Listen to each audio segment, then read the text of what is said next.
দেখুন, হঠাৎ করেই আপনি দেখতে পাচ্ছেন আর্থিক সমস্যা ক্রমাগত বৃদ্ধি পাচ্ছে।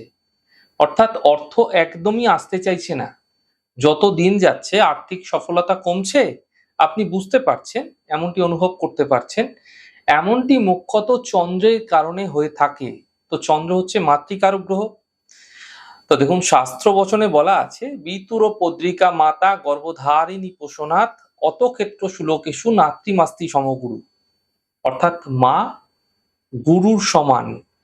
তাই আপনার যদি গুরু না থেকে থাকে, তাহলে আপনার মাকেই পরম গুরু মেনে আপনি ভক্তি করুন, শ্রদ্ধা করুন। তাই এই কোজাগরী পূর্ণিমার দিন চেষ্টা করবেন আপনার মায়ের সেবা করতে, খেয়াল রাখবেন আপনার দ্বারা আপনার মা যেন কোনোভাবে কষ্ট অনুভব না করে। তা মানসিক ক্ষেত্রে হতে পারে, শারীরিক ক্ষেত্রে হতে পারে। এর প্রভাব কিন্তু আপনার অর্থনৈতিক ক্ষেত্রে অত্যন্ত খারাপভাবে পড়তে আপনারা দেখতে পাবেন। তাই ভুলেও আপনি আপনার মায়ের সঙ্গে কোনো কটু বাক্য বিনিময় করবেন না।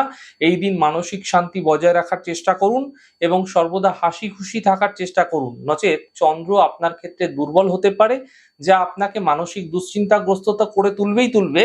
এর সঙ্গে সঙ্গে সকল কাজে সফলতা বিঘ্নিত হবে। আর্থিক ক্ষেত্রে সফলতা আসার কথা, তাও বিঘ্ন আসবে।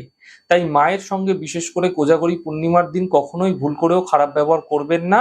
তা আপনাদের জন্য অত্যন্ত হানিকারী হতে পারে।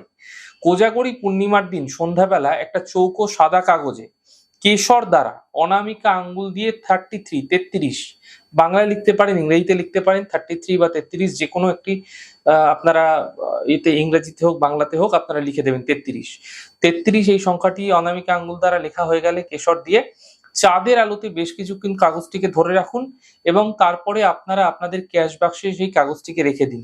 আর্থিক সমস্যা হঠাৎ করে আপনার জীবনে যেরকম চলে এসেছিল, সেটি ধীরে ধীরে আবার কিন্তু কন্ট্রোল হতে শুরু হয়ে যাবে এবং আর্থিক সাফল্য আপনারা খুব দ্রুত দেখতে পাবেন। এই ছোট্ট প্রক্রিয়া করে দেখুন, কোজাগরী লক্ষ্মী পুজোর দিন বিশেষ ফায়দা মিলতে দেখতে পাবেন।